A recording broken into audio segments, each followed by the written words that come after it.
በዚህ ወቅት የማዕከላዊ ኢትዮጵያ ክልል ርዕሰ መስተዳደሩ የመሰረተ ልማት ጉዳዮች አማካሪ አቶ መዝረዲን ሁሴን እንደገለጹት በክልሉ ያለውን እምቅ የማዕድን ሀብት በአግባቡ ወደ ውጤት በመቀየር በዘርፉ ማህበረሰቡ ተጠቃሚ እንዲሆን የዘርፉ ባለድርሻ አካላት ተቀናጅተው ሊሰሩ ይገባል። በክልሉ ስር ያሉ መዋቅሮች በየአካባቢያቸው የሚገኙ የተለያዩ የማዕድን ጸጋዎች ተለይተው ጥቅም ላይ እንዲውሉ በተለይም ከከፍተኛ ትምህርት ተቋማትና ከሌሎችም የዘርፉ ምርምር አካላት ጋር ትስስር በመፍጠር ትኩረት ሰጥተው ሊሰሩ እንደሚገባ አቶ መዝረዲን አሳስበዋል። እኛ ክልል ውስጥ 3 ዩኒቨርሲቲዎች አሉ።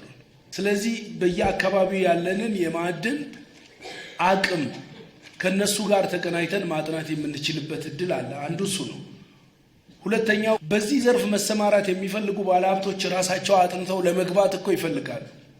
ሌሎች ድጋፍ ሊያደርጉልን የሚችሉ ተቋማትም ጭምር ማፈላለግ የምንችልበት እድል አለና ከዚህ ስራ ጋር በተያያዘ የክልላዊ ኤጀንሲው ስራና ስራ ብቻ ነው ብሎ ለሱ ከመወርወር ይልቅ ሁሉም በየደረጃው የሚገኘው መዋቅር እዚህ ላይ ከተለያዩ ባለድርሻ አካላት ጋር በመቀናጀት ለመስራት ርብርብ ማድረግ ይኖርበታል። በተለይም ዘርፉ የሚያመነጨውን ገቢ ከህገወጥ ደላሎችና ከሶስተኛ ወገን ጣልቃ ገብነት በመጠበቅ የሚያበረክተውን ኢኮኖሚያዊ አስተዋጽኦ ማሳደግ እንደሚገባም አማካሪው አጽንኦት ሰጥተው ተናግረዋል።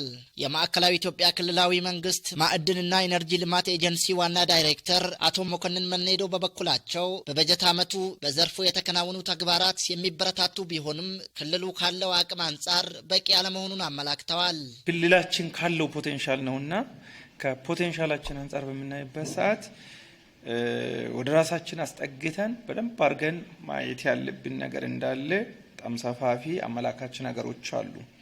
በበጀት ዓመቱ በተደረገው ቅንጅታዊ ተግባር በማዕድን ዘርፍ 98200 ቶን የኢንዱስትሪ ማዕድንና 13110 ቶን ሜትሪክ ኪዩብ የኮንስትራክሽን ማዕድን በማምረት ለኢንዱስትሪ ግብዓት ማቅረብ ተችሏል ብለዋል ዋና ዳይሬክተሩ። በዚህም ከ9800 በላይ ለሚሆኑ የክልሉ ወጣቶች በዘርፉ የስራ ዕድል መፍጠር መቻሉን አመላክተዋል።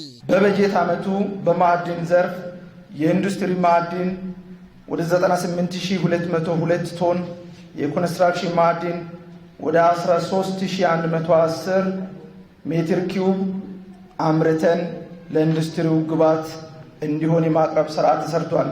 እንዲሁም ከ9800 በላይ ለሚሆኑ ወጣቶች የስራ ዕድል ለመፍጠር የተቻለበት አግባብ ነው ያለው። ለቀጣይ 2019 በጀት ዓመት የተጀመሩ ቅንጅታዊ ተግባራትን ይበልጥ አጠናክሮ በማስቀጠል ክልሉ ያለውን እምቅ አቅም አሟጦ መጠቀም ይገባል ብለዋል።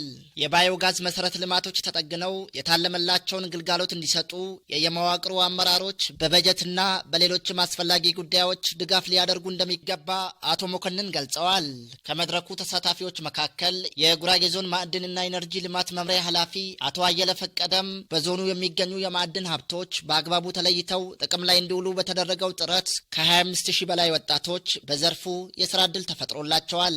በርካታ ወጣቶችን የስራ ዕድል ተጠቃሚ በማድረግ ሂደት ላይ እንገኛለን። እስካሁን ድረስ አጠቃላይ በዚህ ዘርፍ ላይ ተሰማርተው ስራ የሚሰሩ ወጣቶች እስከ 25000 አካባቢ ያደረስንበት ሂደት አለና ስፔሻሊ ማዕከላዊ ኢትዮጵያ ክልል ከመሰረተ በኋላ በጣም በርካታ ጥናቶች በማጥራት ብዙ የማዕድን አይነቶች ተለይቶ ብዙ ባለሀብቶችም ጭምር በዚህ ኢንቨስትመንት ዙሪያ እንዲሳተፉና እንዲሰሩ እየተደረጉ ይገኛል። የከምባታ ዞን ማዕድንና ኢነርጂ ልማት መምሪያ ኃላፊ አቶ ትግስቱ በቀለ በበኩላቸው ለማዕድን ዘርፍ በተሰጠው ልዩ ትኩረት በበጀት ዓመቱ ከዘርፉ ከ9 ሚሊዮን ብር በላይ ገቢ ማሰባሰብ መቻሉን ተናግረዋል። በጀት ዓመቱ ከ9 ሚሊዮን በላይ ገቢ መሰብሰብ ይችላል ከእቅዳችን አንጻር። ስለዚህ ይሄ ሰየው ቢባለው አምና በተመሳሳይ ወቅት ሲነጻጸር 2 ሚሊዮን ነበር አምና የተሰበሰበው። ስለዚህ የ7 ሚሊዮን ልዩነት ገቢ ለመሰብሰብ ተችሏል ማለት ነው። በዚህ ዘርፍ ላይ ተስፋ ሰጪ ነገሮች አሉ። የዘርፉ ውጤታማነትን ይበልጥ ለማሳደግ ከስራ ዕድል ፈጠራና ከገቢ ልማት ጽሕፈት ቤቶች ጋር በቅንጅት እየተሰራ ስለመሆኑም ኃላፊው አስረድተዋል። በመድረኩ የኤጀንሲው የ2018 በጀት ዓመት እቅድ አፈጻጸምና የ2019 እቅድን በተመለከተ ሪፖርት ቀርቦ ተሳታፊዎች የተለያዩ አስተያየቶችንና ጥያቄዎችን አንስተው በሚመለከታቸው አካላት ማብራሪያና ምላሽ ተሰጥቶባቸዋል።